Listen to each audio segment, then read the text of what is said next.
Welcome back to the channel, everybody.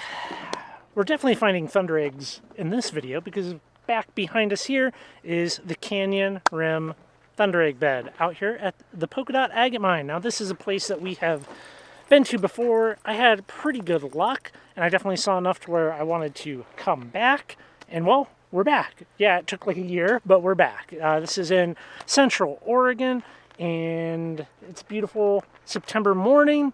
It's gonna be warm, but it's early. Well, they've done a lot of work back here, moving stuff around. So we're gonna walk around, check out the bed, do some digging, and find some really good Thundereggs. Yeah. It's not hard. Like, wait till you see what's sitting over there. There's eggs everywhere.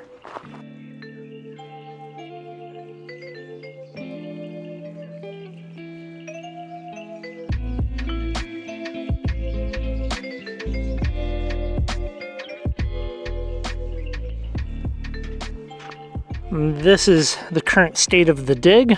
So they've done a lot of changes to it, and you can kind of see there's just, well, I mean, there's Thundereggs everywhere here. Some of these, I mean, these broken pieces that people have left behind are pretty cool.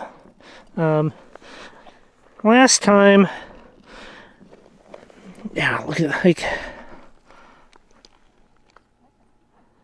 last time we were here, we did pretty good, and I found some interesting eggs. Yeah, it's crazy to see the level of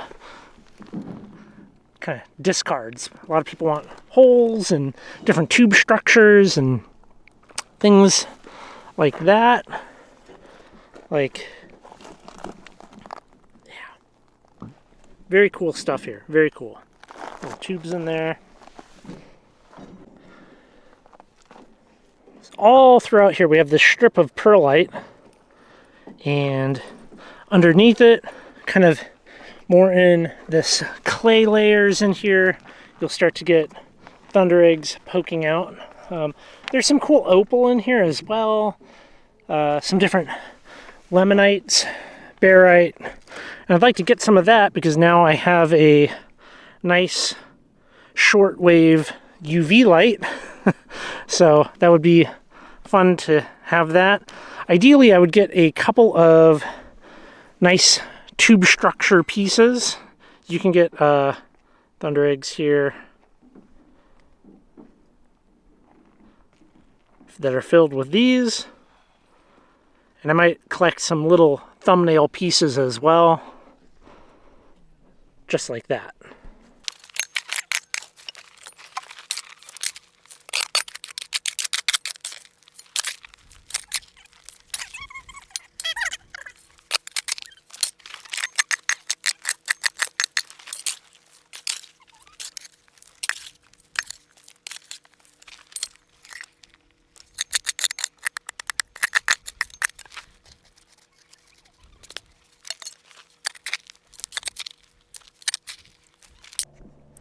So if we listen right here, okay, listen. Hopefully this picks up, but you can hear how hollow that is. That deeper thud here versus this. That's hollow.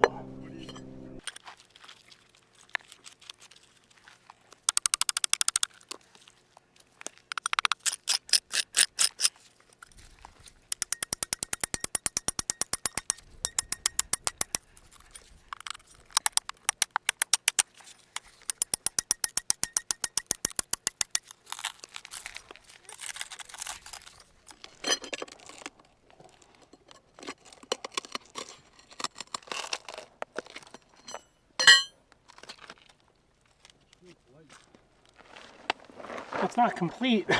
They're here.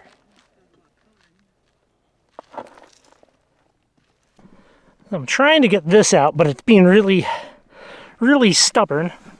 Let me show you. I got a little pile here going of what I currently have gotten.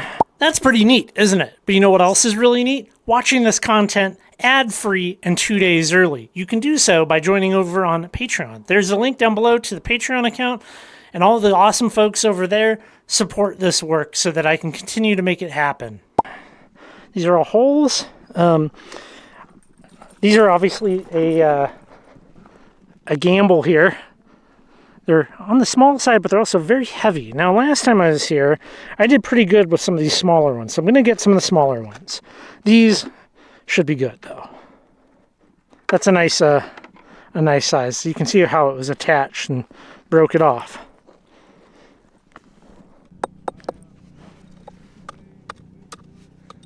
That could have some promise to it. Just lightly tap it again. Yeah, that sounds hollow. We're running out of shade here, and when we run out of shade, this thing will probably overheat, which means we'll probably have to call it. But let's try to get that one out. Our bucket here is quickly filling up. I think we did pretty good in a relatively short period of time. I got some nice chunky Thundereggs that we can take back and cut up. They're going to look pretty good, I think. I have high hopes for these ones. And it is interesting to see what has taken place here over the past year. If you go back and watch the other video that I did out here, you'll really be able to see the difference. So it's cool to see how the site has shifted over time. Any thoughts on Canyon Rim?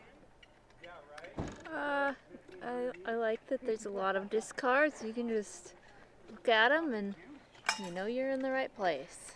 Yeah, you know, it's nice that there's digging for those that want to dig, and for those that don't want to dig, there's plenty of kind of discards and nice pieces that you can just sort through and pick through. So you're definitely not coming away from Canyon Rim empty-handed. I will catch up with you back in the shop. We'll look at some of these things cut up, and I think it'll be pretty good. We got a hot dog here. We got to get her into the car. All right. These are what we brought back from the Canyon Rim bed. I did obviously cut this one. These other ones are too large for the 14-inch slab saw. So unless somebody wants to send a 24 my way, I have to cut these somewhere else, not here. Let's look at the one that I did cut that does fit, and I would say it is it's a good egg. It's a winner. Definitely going to keep that. I think that's quite nice. Chalcedony filled, kind of botryoidal. The rhyolite is very colorful, and it's not cracked at all, which that's what you want out of your rhyolite. I dig it.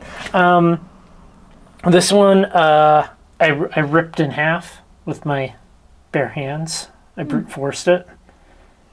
What is that in there? Well, it may have had a crack all the way around it. Oh, but so we have halide opal in here. That's what this is, and we will look at that shortly here under the UV light. One of the nice thing about the Canyon Rim bed is there's really like two types of egg, and both of which can have fluorescent minerals in it.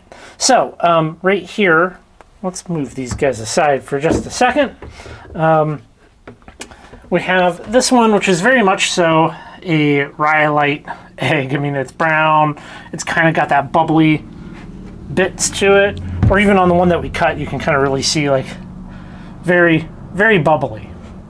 Then we have like the more perlite eggs. And when we were leaving, Brian, I believe it was Brian or Matt, were like, the littler ones from the perlite layer are generally not so good. So we didn't get those, but we did get these. And we have this one here. You want to get that a little wet. So obviously that's a good egg, right? Like if we face cut that, we'll hopefully have more of that on the inside. Otherwise we'll just have a face cut that looks good on the inside. So both can be good, but they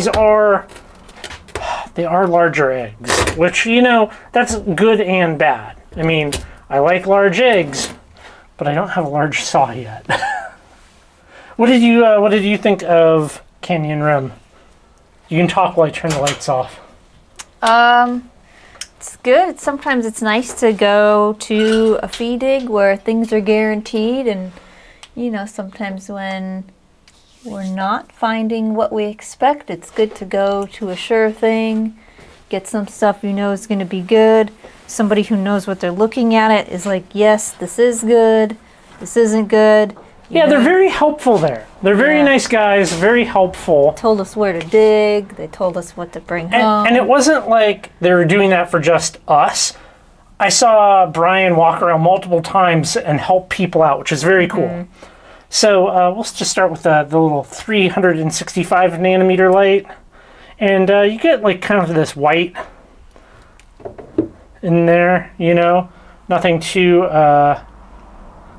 crazy, but it does look extra cool under the 255 shortwave. Look at that.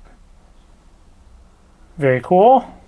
And the one that I ripped in half is very green, very green. There will be some photos up on the website of these, because that's really the way you want to observe fluorescent minerals, is through photos and not through video. Yeah, yeah, cool. They're good. Yeah, no, I'm happy with them. Keepers, and we'll get these cut in the future. Yeah. Well, thanks to everybody on Patreon. Thank you guys very much for supporting this project and believing in it. And for everybody else, please go check out the website, currently rockhounding.com. There'll be some links down below.